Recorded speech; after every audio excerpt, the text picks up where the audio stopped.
후목불가조라는 말이 있죠. 썩은 나무로는 조각을 할 수가 없다, 그런 말입니다. 이 공자가 평소에 말은 잘했는데 갖춘 자질도 많이 있는 제자 하나에게 야단치는 소리로 한 말이라고 합니다.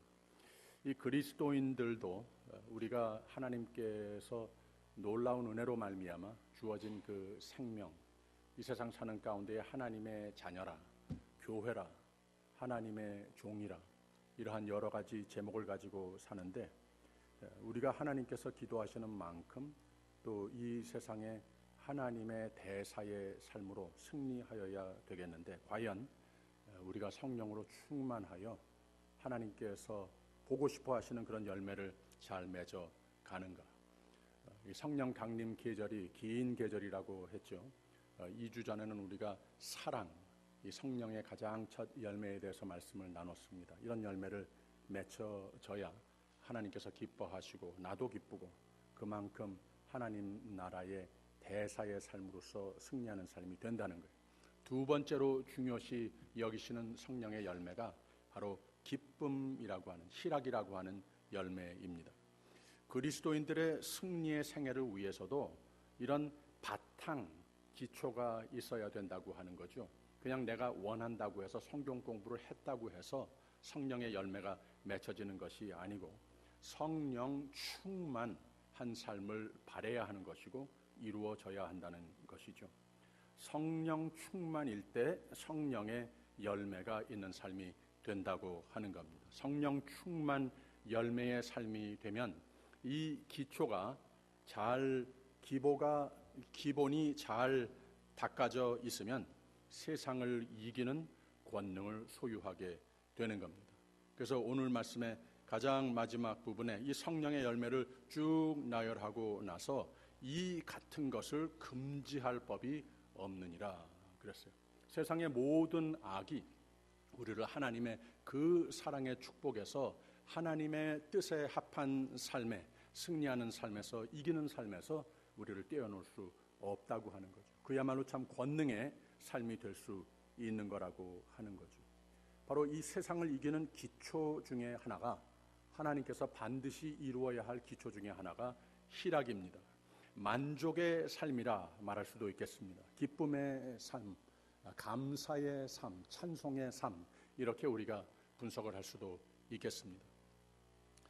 미국 대통령이 타시는 리무진이 무게가 보통 차의 한 10배 이상이 되는 8톤이 된다고 합니다.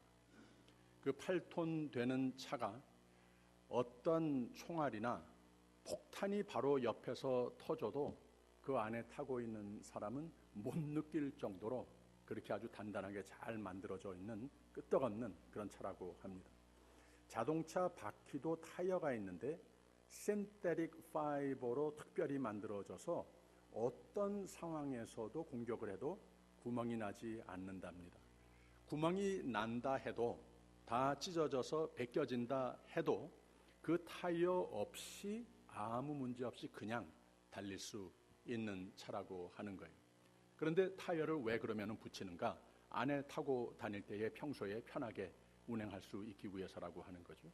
차 안에는 산소 공급기하고 대통령 혈형으로 그 자리에서 뭐 부상을 입었다든지 피를 흘렸다든지 그런 경우를 대비해서 그 차 안에서 수혈할 수 있는 등 이 작은 병원의 이머전시 룸 비슷한 그런 모든 기구를 다 갖추고 있다고 합니다. 이 차의 가격이 얼마인가 하면은 15 밀리언, 180억 원 정도의 돈이 드는, 만들기 위해서 돈이 드는 차라고 합니다. 제가 며칠 전에 이런 아티클을 읽으면서 생각에 그 차를 오늘 타고 다니시는 그분하고 근 10년이 된 토요타 프리우스 20만 거의 뛰게 된 차를 타고 다니는 나하고 물론 훨씬 안전하시기는 하겠지만 정말 그런가? 정말 그러면은 모든 불안도 없고 내가 상상할 수 없는 그런 참 평안한 하루가 되겠는가? 그리고 나보다 더 행복하시겠는가?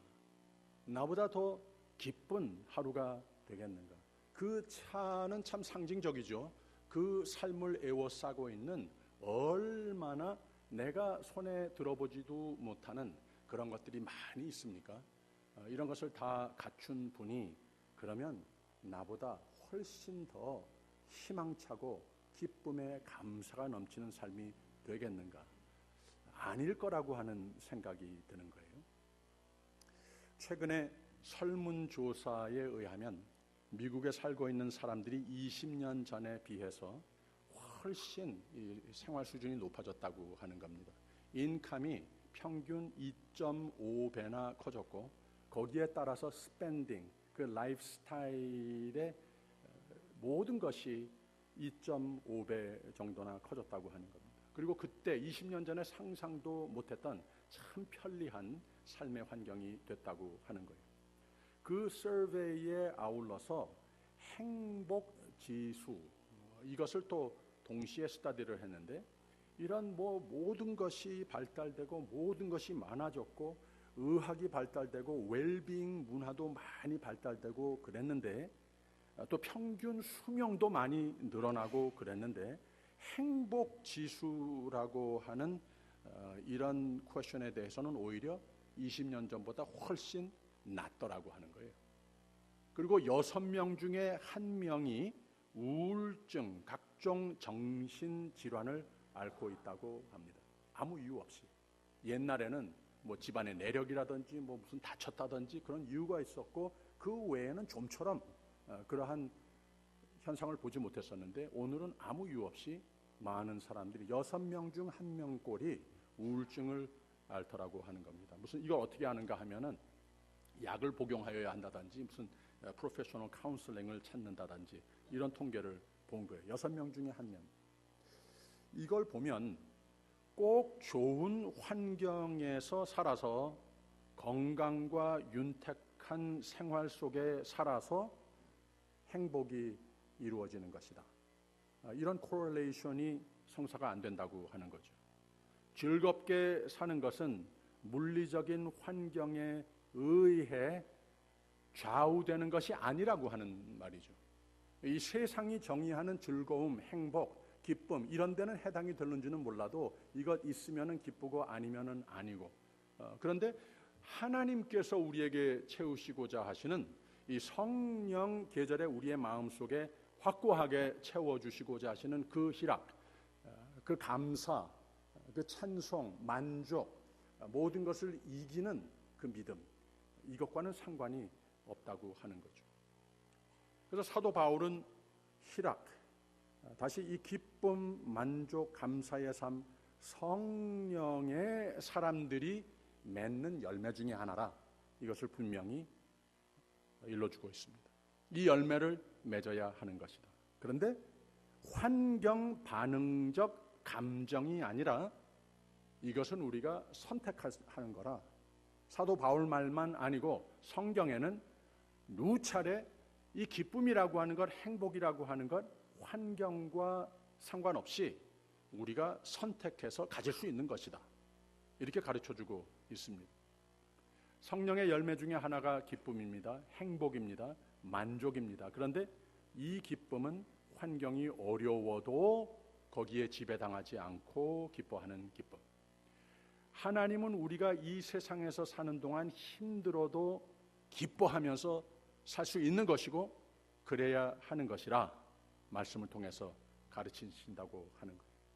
그런데 이 특권을 안고 있는 우리가 이 생명을 바라고 차지하면서 승리하면서 살 수 있는 우리가 하나님께서는 원하시는 바이지만 사탄은 이게 참 싫은 겁니다. 그래서 가장 첫 인간을 하나님께서 짓고 하나님께서 그 영락의 관계를 이루신 것을 제일 처음 인간부터 유혹을 했는데 무슨 유혹을 했는가 하면은 이 행복 살 수 없는 것이다. 기쁨의 삶 살 수 없는 것이다. 그 마음속에 불만이라고 하는 마귀를 심어주는 거예요. 저 하나님 믿을 뿐 못 되는 것이다. 만족으로 하나님께서 다 채워주셨는데 여기에서 불만할 이유, 불만의 눈으로 매우 세상적인 이러한 유혹으로서 접근해 오더라고 하는 겁니다. 그래서 사탄의 무기 중에 이 행복의 정의를 환경의 이유를 삼고 모든 것으로 부정적으로 보게 하는 이런 무기를 쓰면서 아주 성공적으로 지금까지 잘 사탄이 쓰고 있습니다. 그래서 사탄의 목적은 행복의 삶, 기쁨의 삶, 만족의 삶을 앗아가는 겁니다. 이 천국의 소망을 앗아가는 겁니다. 하나님과 교제 속에서의 천국의 삶을 앗아가는 겁니다. 하나님의 사람은 구원을 받고 주님과 더불어 행복과 형통을 살으라고 하나님은 우리의 목자가 되셨는데 우리는 본의 아니게 행복과 기쁨을 다른 데서 찾게 되는 그런 결과를 낳게 된다고 하는 거죠. 로버트 슐러 목사님은 믿음은 선택이라 그랬습니다. 저는 그거 맞는 말인데 기쁨이라고 하는 것도 적어도 하나님께서 우리에게 채우시고자 하시는 그 만족의 삶, 이것도 선택이라 이렇게 말하고 싶습니다. 요 사이에 5월에 구역 예배를 드리는데 몇 군데 초대를 받아서 갔습니다. 이 믿음과 불가지론적인 신조로 사는 이 세상, 회의론적인 이런 철학으로 사는 이 세상, 우리가 뭘 믿기 위해서 알아야 되는 것이다 이렇게 생각을 하는 경우가 많이 있습니다. 보여달라는 거예요. 이게 파란 종이라 하면은 보여주지 않고 내 손에 파란 종이를 들고 있다. 이렇게 봐야 되겠다고 하는 겁니다. 이런 이론으로 이 세상은 거기에 의해서 우리 모두가 이 세상을 희망으로 보기도 하고 안 보이면은 참 절망적으로 보기도 하고 기뻤다가 슬펐다가 다 됐다고 편안했다가 불안했다가 이렇게 한다고 하는 거죠. 믿음마저도 많은 사람들이 내가 봐야 되겠다고 보여달라고 하는 겁니다. 물론 우리가 성경 공부해야 되고 배워야 하고 교리도 만들고 배우고 가르치고 이런 건 참 중요한데 더 중요한 것은 그거 다 도움되는 것들인데 중요한 것은 믿음의 선택이라 하는 말은 무슨 말인가 하면 믿기 위해서 아는 것이 아니라 우리가 알기 위해서 믿음을 가지게 되면 이거 안 봐도 하나님께서 주시는 그 영의 눈으로서 다 보인다는 거예요. 세상 사람들이 보이는 것만이 아니고 세상 사람들이 볼 수 없는 그 생명, 세상 사람이 가질 수 없는 그 기쁨과 평화로 그 만족으로 감사로 찬송으로 내 마음이 채울 수 있다고 하는 거예요. 보여달라고 보지 않아도 믿음을 가지게 되면 모든 것이 다 보이고 모든 것을 다 알게 된다고 하는 겁니다. 하나님을 이렇게 보면서 살 수 있는 비결이 뭘 봐서가 뭘 알아서가 아니라고 하는 그런 말이죠. 왜 그런가? 그냥 그렇다는 거예요. 하나님 말씀이 우리에게 그렇게 가르치시는 거예요. 우리가 믿지 못할 것을 믿을 때에 믿음이 주어지는 겁니다.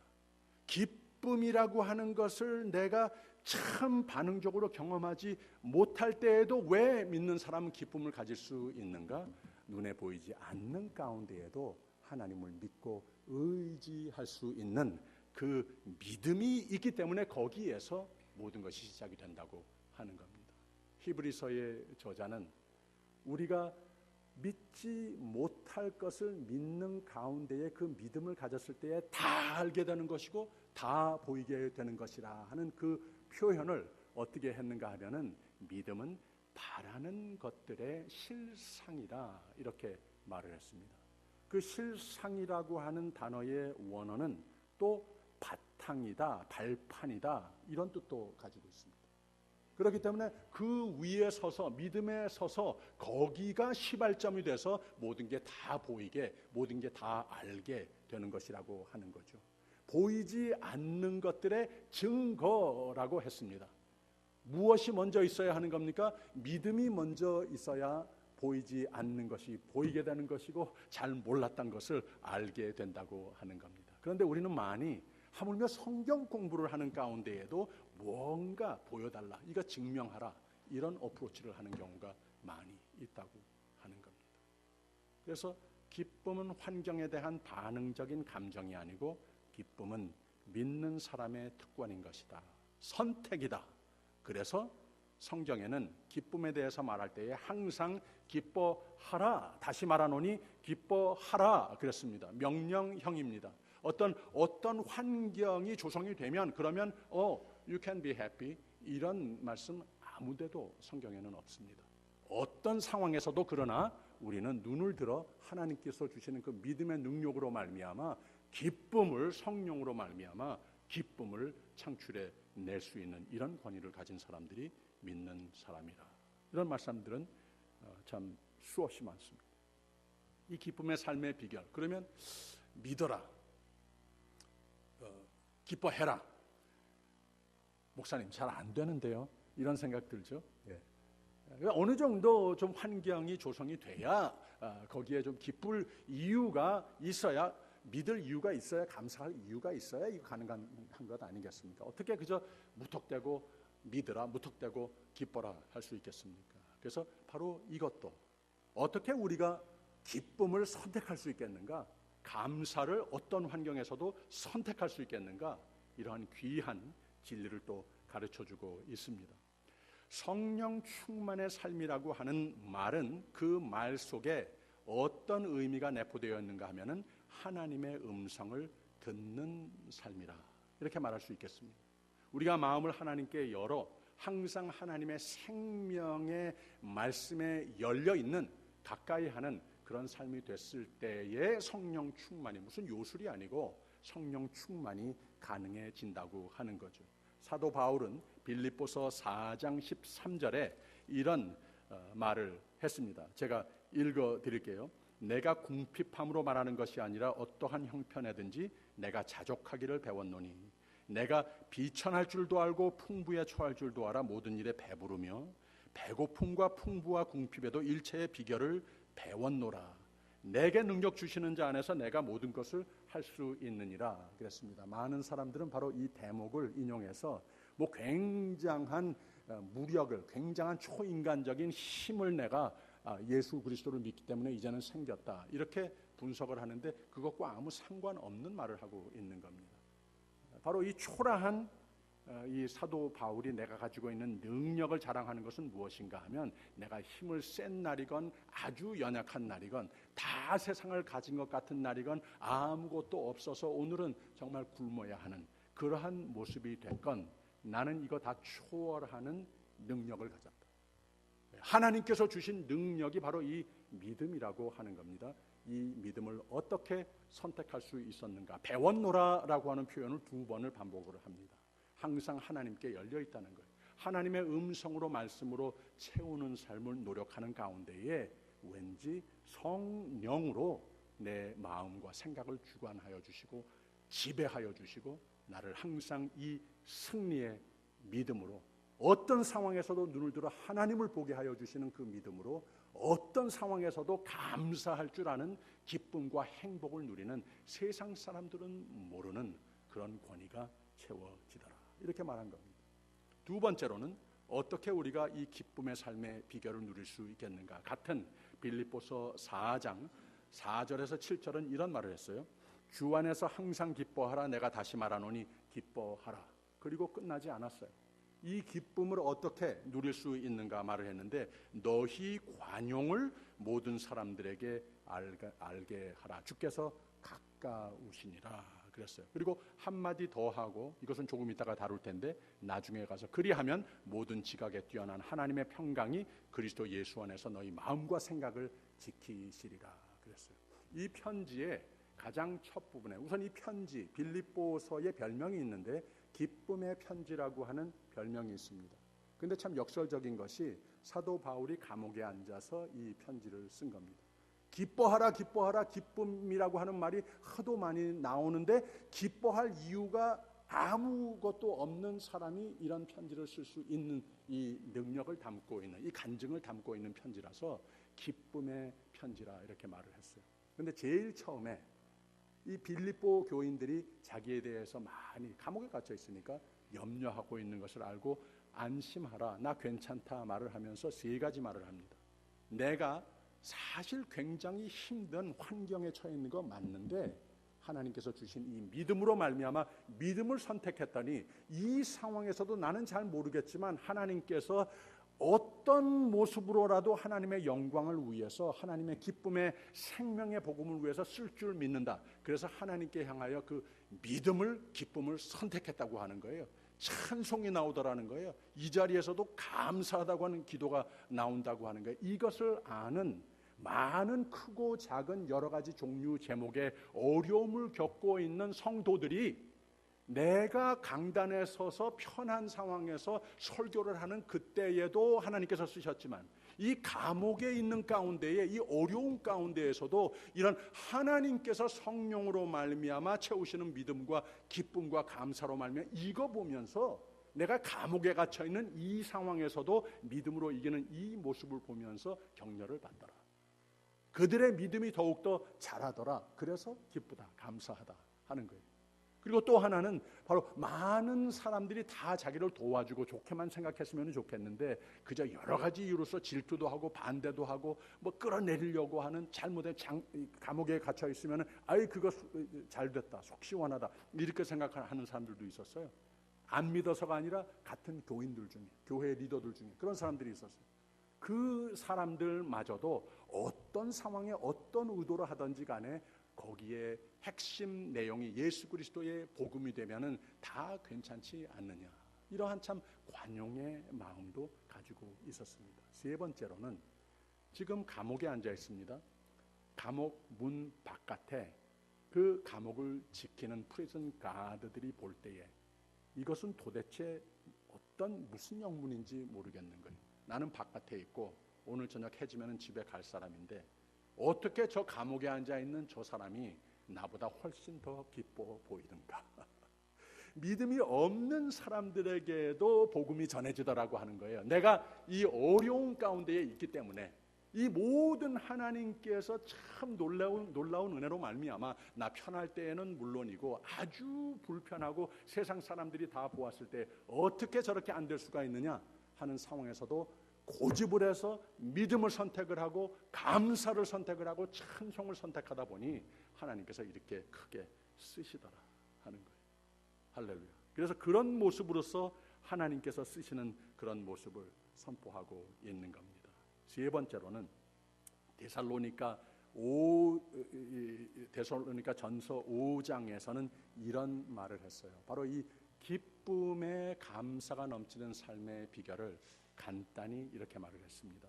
항상 기뻐하라, 쉬지 말고 기도하라, 범사에 감사하라. 이는 그리스도 예수 안에서 너희를 향하신 하나님의 뜻이니라. 그 다음에 한 말이 성령을 소멸치 말며 그랬습니다. 이 성령으로 충만케 채워지면, 그리고 또 우리가 항상 기도의 자리를 선택하면 우리 모두가 바라는 것이 기쁨의 인생인데, 모두 바라는 것이 감사의 인생인데, 세상 법으로서 이것을 헤매며 찾다 보니까 너무나도 지치고 힘들고 늘 실망스럽고 그렇다고 하는 거예요. 사도 바울은 매우 의도적으로 감사가 넘치는 생애, 기쁨이 넘치는 생애의 비결을 가르치는 겁니다. 항상 기뻐하라, 항상 감사하라. 그런데 그 사이에 어떤 짧은 문장을 집어넣는가 하면은 쉬지 말고 기도하라. 이 기도가 기쁨의 삶에, 감사의 삶의 생명 그 자체라고 하는 것을 가르쳐주고 있는 겁니다. 제가 어제 아침에 새벽 예배를 끝나고 나서 친교를 하는데 제 앞에 앉아 계신 교우들이 대화를 나누시는데 교회가 참 감사하다. 그리고 또 모든 집회도 그렇지만 이런 친교의 시간이 참 감사하다. 이런 말씀들을 하는 거예요. 뭐 교회가 다 부족하고 다 불만스러운 일들도 많이 있겠죠. 우리 교회라고 그런 것이 없겠습니까? 그런데 그런 대화를 나누시는 것에 대해서 굉장히 제가 의아하게 생각이 됐습니다. 이분들이 이런 대화를 나눌 수 있다고 하는 것 참 만족스럽다, 참 감사하다, 참 기쁘다, 이런 말씀을 하는 것이 그 마음속에 성령께서 인도하여 주셔서 기쁨을 선택하는 사람들이구나. 기쁨의 대화를, 믿음의 격려의 대화를 선택하는 사람들이구나. 우리가 불만스러운 것을 붙잡아 끌어내려서 이런 얘기를 할 수도 있는데, 교회의 여러 가지 리더십의 모습 속에서도 그런 건 너무나도 안 되게도 자주 보는데, 이 두 분이 앉아서 대화하는 가운데에 이 선택을 하시는구나. 기쁨을, 믿음을, 감사를 선택하시는구나. 이것을 보게 됐다고 하는 겁니다. 한국 여자 스피드 스케이팅 선수 이상화가 평창 올림픽 후에 정신적으로 신체적으로 부상을 입기도 하고 미래를 향해서 어떻게 할 것인가에 대한 심각한 서너다를 지냈다고 합니다. 근데 그 가운데에 기운이 쭉 빠지고 아무것도 하지 못하는 거예요. 근데 제주도에서 며칠 전에 같은 스케이팅 동료들하고 사이클링을 하면서 훈련하는 것을 목격을 하게 된 거예요. 그래서 부탁을 해서 인터뷰를 했습니다. 근데 그분이 얘기를 합니다. 내가 평창 올림픽에 기대가 많았었는데 그 전에 이미 좀 발목에 부상도 있었고, 그래서 내가 가지고 있는 그런 포텐셜을 다 발휘하지 못한 것에 대해서도 속상했고, 또 하필이면 지금 이런 부상을 안고 올림픽에 임해야 되는 것인가. 또 일본의 그 늘 가까운 친구이기도 하지만 늘 적수였던 그 선수에게 진 것에 대해서 속이 상하기도 하고 아쉬움도 있고, 이런 복합적인 지난 일들을 재연상하면서 앞으로 못 나가겠더라고 하는 겁니다. 그냥 훈련 자체도 일어나서 운동해야 되는데 안 되더라고 하는 겁니다. 테라피도 귀찮고 다 안 되더라고 하는 겁니다. 근데 내가 하루는 앉아서 뭐 하는 사람인가? 내 미래가 어때야 되겠는가? 내가 지금 어떤 인생의 목표를 가지고 있는가 생각을 했을 때에 아주 참 핵심적인 질문을 자기 마음에 던졌다는 거예요. 내가 이 스케이팅을 아직까지도 인생의 목표로 삼고 있는가? 내게 중요한가? 내 목표인가? 내가 얼만큼 스케이팅을 사랑하는가? 이런 질문들을 스쳐가더라고 하는 거예요. 그런데 이 모든 것에 대해서 아직까지도 이 최근에 그리고 내 몸 상태 이런 모든 이유로서 좀 부정적인 마음을 충분히 가질 수 있었지만, 내가 이 모든 질문에 대해서 긍정적인 대답이 마음속에서 나오더라. 그런 마음을 가지다 보니까 앉아있던 나의 모습이 기운이 생겨서 일어나게 되더라. 이렇게 말을 하는 거예요. 그래서 아직까지 스케이트를 발에 신지는 못하고 있지만 이런 사이클링을 통하여서도 내가 할 일이 있어서, 내가 사랑하는 일이 있어서 이렇게 훈련을 시작했노라. 이렇게 대답을 했습니다. 그 사랑을 가진 내가 무엇을 하여야 한다고 하는 그런 목표와 꿈을 가진 내가 오늘 이제는 예전에 어떤 있었던 일들, 미래의 나의 노력으로 하여금 어떤 결과가 일어날 것인가 별로 중요하지 않더라고 하는 거예요. 내가 오늘 사랑하는 게 있어서 내가 오늘 이를 위해서 최선을 다해서 노력하는 오늘이 행복하더라, 기쁘더라, 이런 말을 하는 거예요. 그래서 제가 그 아티클을 읽으면서 참 맞는 말이다. 사도 바울이 우리에게 심어주고자 하는 신앙이 바로 그런 것이 아닌가. 기쁠 이유가 아무것도 없는 가운데에서도 기쁠 이유 다 있는 사람보다 영원토록 더 큰 기쁨을 가지고 있고, 많은 사람들에게 기쁨을 끼칠 수 있는 그 능력이 어디에서 왔는가? 하나님께서 환경과 상관없이 나에게 성령으로 말미암아 채워주시는, 이거 내가 가져야 되겠다. 이것을 항상 간절히 바라고 기도하고 차지하고 나누며 사는 사람이 됐기 때문에 그렇다고 하는 거예요. 그래서 저는 이 사도 바울의 어떤 상황에서도 내게 능력 주시는 자 안에서 내가 모든 것을 할 수 있느니라, 어떤 상황에서도 믿음을 가질 수 있는 것이라, 어떤 상황에서도 기쁘다, 감사하다, 만족스럽다, 찬송이 나온다. 그 신앙의 도리어 신앙이라고 이렇게 제목까지 붙여봤습니다. 요셉이 자신을 죽이려고 들고 종으로 팔아버린 원수 같은 형들 앞에서 애굽의 총리가 된 요셉이 자기 신분을 밝혔을 때 형들은 무서워했습니다. 이제 우리 끝장이다. 근데 그 가운데에 그저 절망밖에 할 말이 없고 보이지 않는 그 가운데에 요셉은 당신들이 나를 이곳에 팔았다고 해서 걱정하지 마십시오. 한탄하지 마십시오. 하나님이 생명을 구원하시려고 나를 당신들보다 먼저 이곳에 보낸 겁니다. 이런 상황에서도 모든 사람들, 주위에 있는 사람들은 이제는 우리 다 죽었다 하는 그런 비관적인 눈밖에 없는 가운데에 믿는 사람의 특권이 무엇인가 하면 긍정의 힘이라고 하는 거예요. 근거 있는 긍정입니다. 하나님의 섭리를 믿는 긍정의 힘이라고 하는 겁니다. 그래서 기쁨을 선택하는 훈련이 필요하다고 하는 겁니다. 하나님께서 나에게 들려주시는 음성을 항상 귀 기울여 가까이 하고자 하는 노력이 필요합니다. 그랬을 때에 성령이 채우고 세상이 알 수 없는 기쁨으로 행복으로 채우게 되는 겁니다. 그리고 우리가 모였을 때에 물론 말씀 중심으로 항상 모이지만 우리는 주일 끝나고도 성도회 교제합니다. 수요 예배 끝나고도 335 같이 모여서 좋은 은혜의 대화를 나누곤 합니다. 구역 예배가 있습니다. 새벽 예배 끝나고도 친교합니다. 이 성도의 교제는 하나님의 큰 뜻이라고 하는 거예요. 성경 속에서도 초대교회에 이것을 얼마나 중요시 여겼는지 우리가 깨달아야 한다고 하는 거예요.